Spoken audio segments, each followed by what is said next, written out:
السلام علیکم friends, welcome back to my YouTube channel Ababeel. اعوذ باللہ من الشیطان الرجیم، بسم اللہ الرحمن الرحیم۔ حضور صلی اللہ علیہ وسلم نے فرمایا، شعبان میرا مہینہ اور رمضان اللہ کا مہینہ ہے۔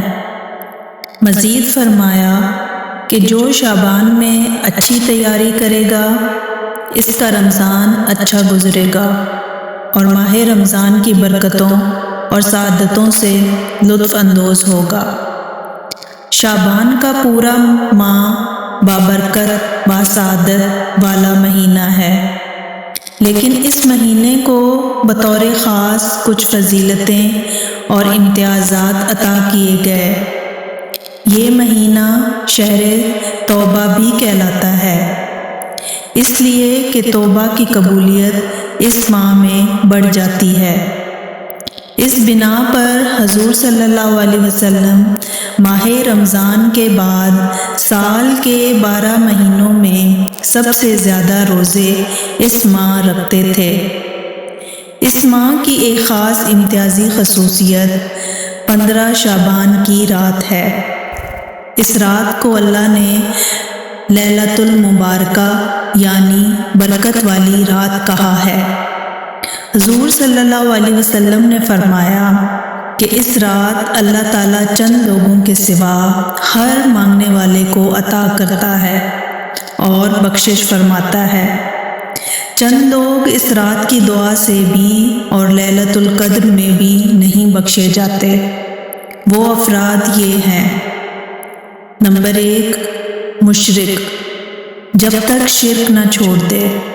نمبر 2، دل میں بغض رکھنے والا، گویا جب دل تک کو بغض و عداوت سے پاک نہ کر لے اس کی دعا قبول نہیں ہوتی۔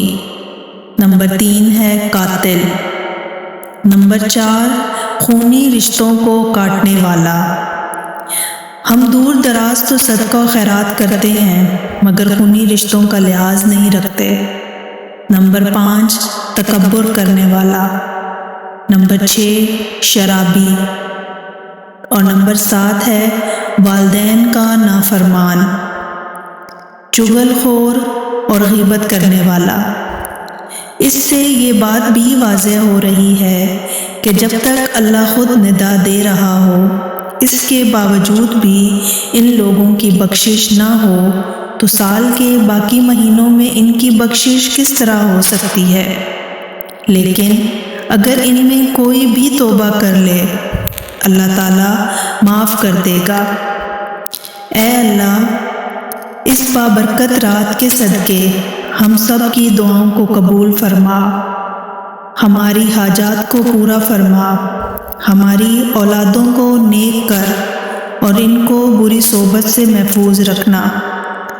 اللہ پاک ہم سب پر اپنا کرم عطا کرے۔ کرتی ہوں کہ آج کی ویڈیو بھی آپ کو اچھی لگی ہوگی۔ اگر آپ کو ویڈیو اچھی لگی ہو تو ویڈیو کو لائک کر دیں اور کمنٹ میں اپنے رائے کا اظہار کر دیں کہ آپ کو ہماری ویڈیو کیسی لگی، اور ہمارے چینل کو سبسکرائب کر دیں۔ نیکسٹ ویڈیو میں آنے تک کے لیے اللہ حافظ۔